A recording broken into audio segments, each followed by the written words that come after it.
Just because I make the statement and sound dogmatic when I make it, that doesn't make it true, does it? That's a judgment call.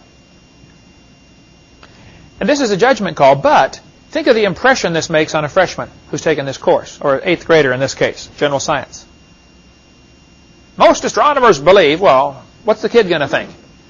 He's 13 years old. Well, I better believe it too then. Isn't that what's going to happen?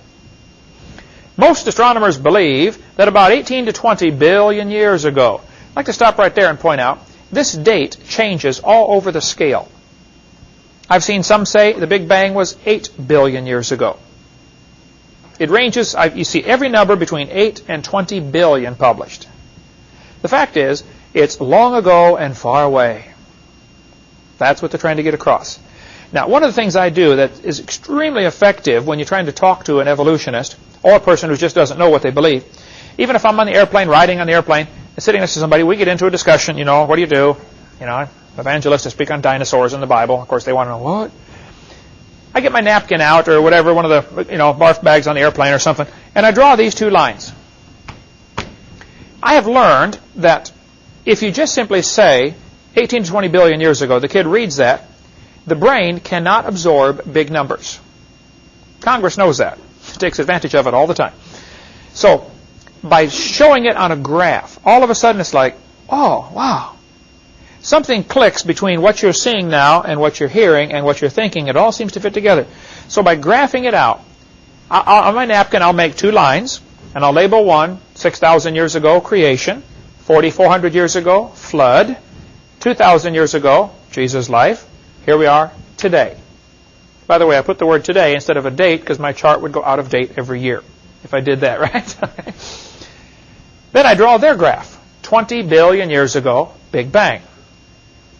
And I often ask them the question, what exploded?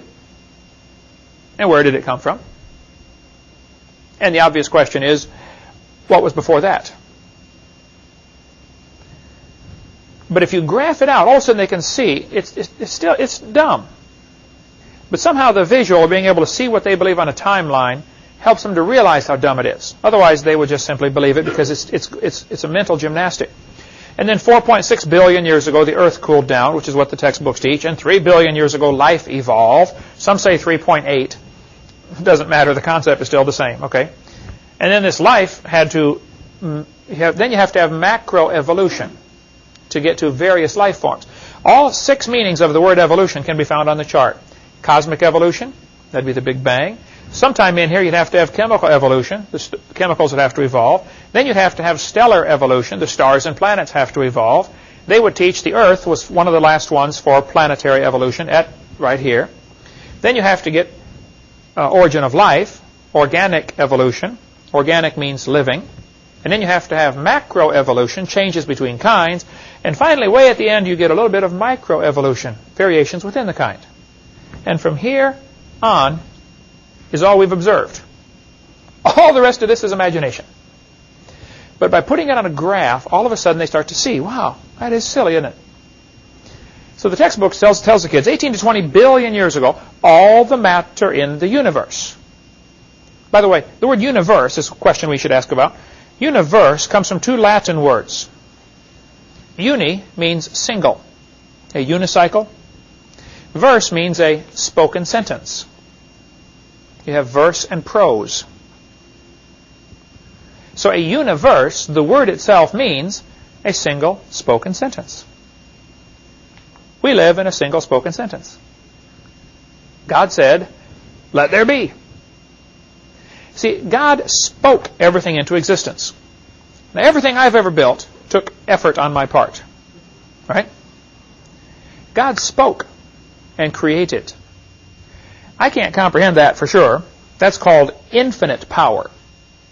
You know, when God speaks, the waves lay down, the wind stops, the dead come to life. The rocks cry out.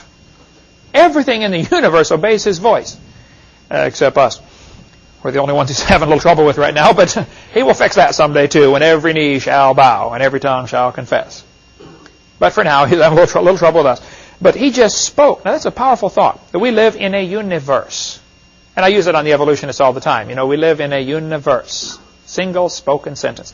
This textbook says all the matter in the universe was concentrated into one very dense, very hot region. Now, stop right there. Where did the gravity come from to make it pull together? Very dense. Where did the heat come from? I mean, that's energy. They don't offer any explanation for that. They just say, boys and girls, here's how it happened. Now, they get mad at us for saying, in the beginning, God.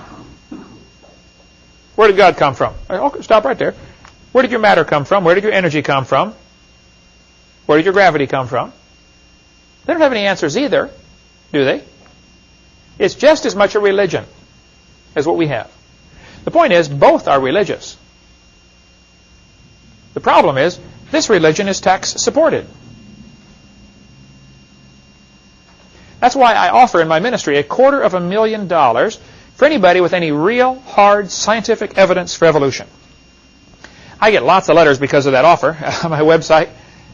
Even the billboard we put up in St. Louis, right next to the St. Louis Museum, where they have the Temple to Darwin, basically is what it is. People would say, oh, no, of course we can't prove evolution. Can you prove creation? Ha, ha, ha. But that's exactly what I want them to say. I respond by saying, no, I cannot prove creation, and you cannot prove evolution. So my question is, since neither of us can prove what we believe, why do I have to pay for your religion to be taught in the schools? Shuts them up every time. Because that's a religion, folks. You believe 20 billion years ago, all the matter in the universe was in a very tiny dot, smaller than a period on a page? What would it take to put all the matter in the universe into a dot the size of a period? That'd take a lot of pressure, wouldn't it?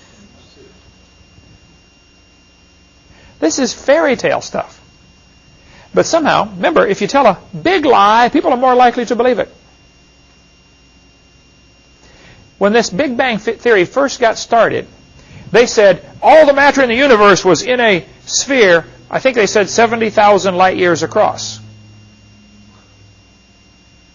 About 10 or 15 years later, they said, no, it was only 10,000 light years across. It keeps getting smaller and smaller. Now it's down to a dot.